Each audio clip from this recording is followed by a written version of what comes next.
What happens when a president walks into a public square and exposes his own ministers as thieves in front of the entire nation?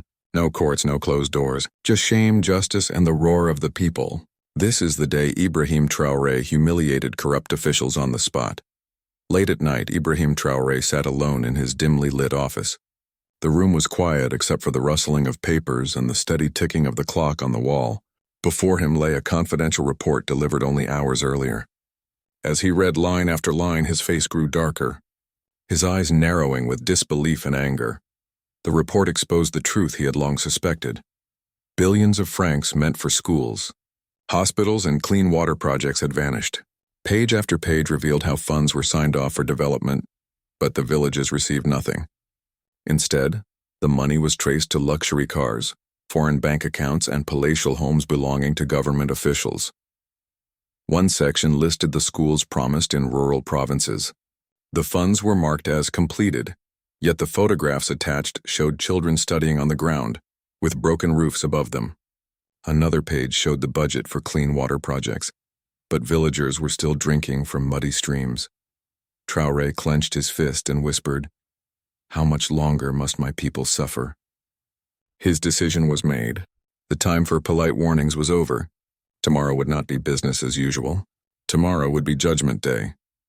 The next morning, Traoré left the capital in a simple convoy without fanfare or announcement.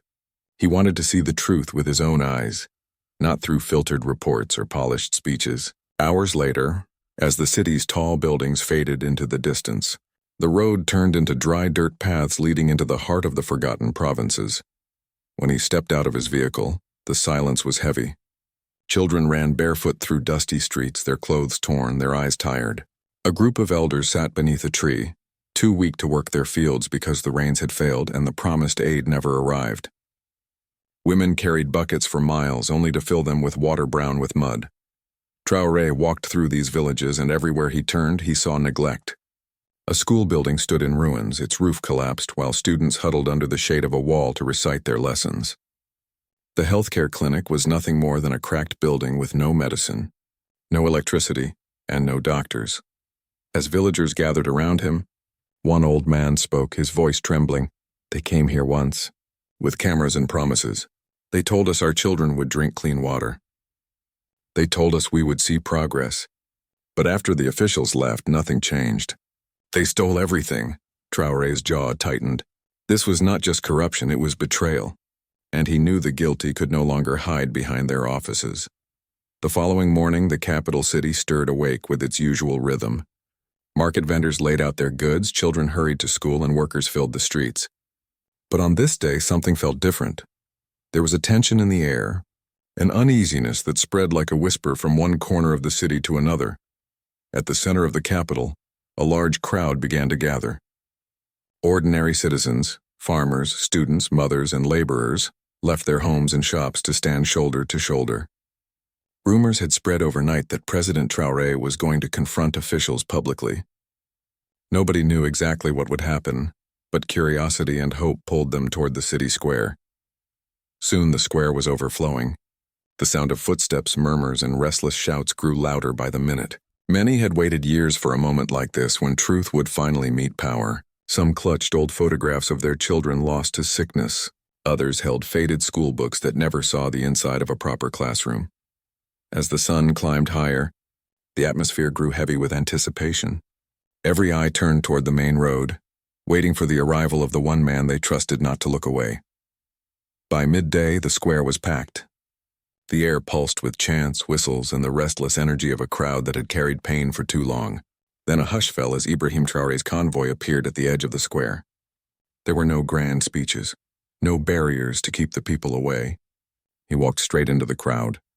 His steps firm, his eyes unshaken. Behind him, several ministers followed nervously, their polished suits and sunglasses a sharp contrast to the dusty faces surrounding them.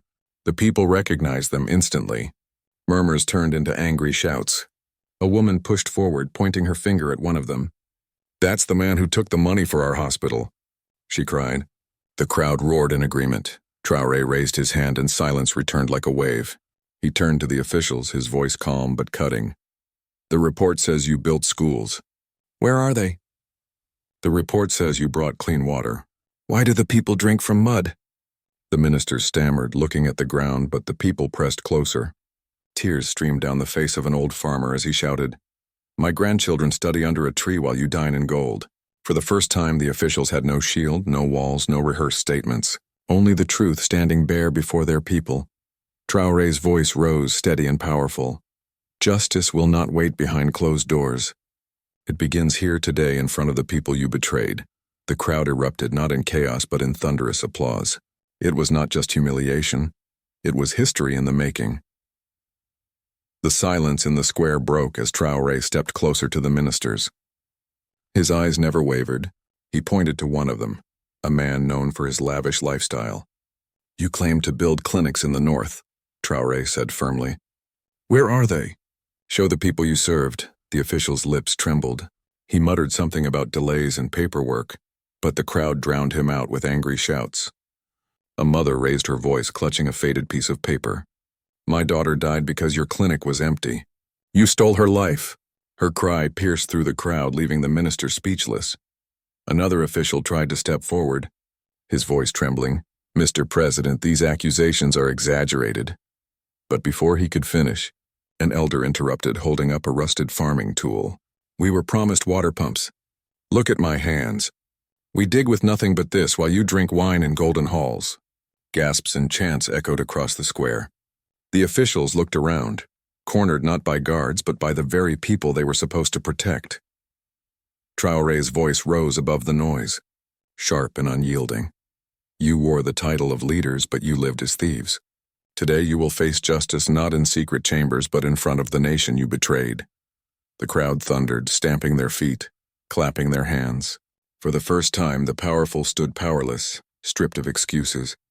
Their shame was complete, and the people had seen it with their own eyes. In that square, corruption was not just named, it was exposed, defeated by the truth. The square stood still for a moment as if the entire nation held its breath. The officials, once feared and untouchable, now shook before the eyes of the very people they had betrayed. Their polished shoes sank into the dust of the square. Their designer suits offered no shield, and their usual arrogance had vanished. Traoré's voice rang out clear and steady. "Power belongs to the people, not to thieves. For every lie you told, for every promise you broke, for every coin you stole, you will face justice. And justice begins now." The crowd erupted with thunderous applause. Women lifted their children onto their shoulders so they would never forget this day.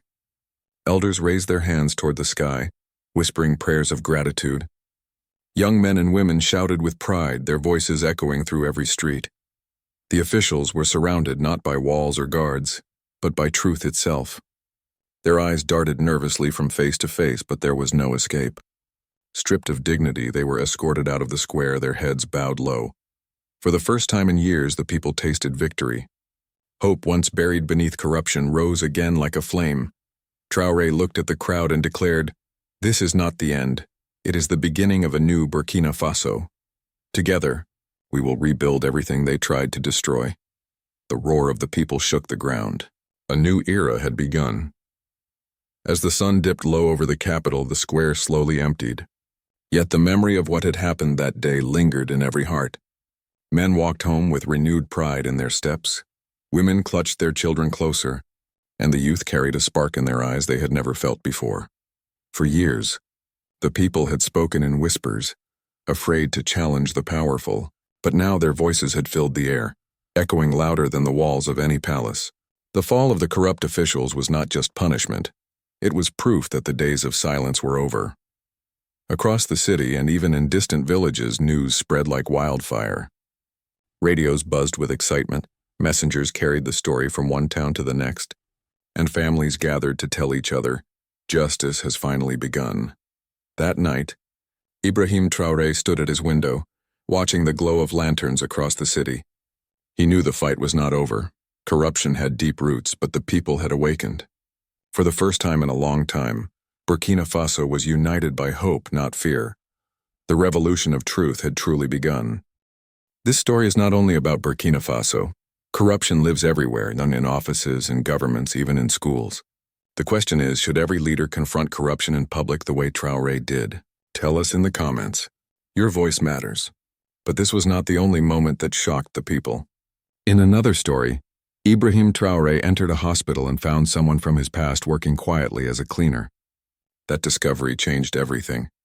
Click now to watch. You won't believe who Ibrahim Traoré found working as a cleaner in a hospital. Because the fight for justice is only beginning.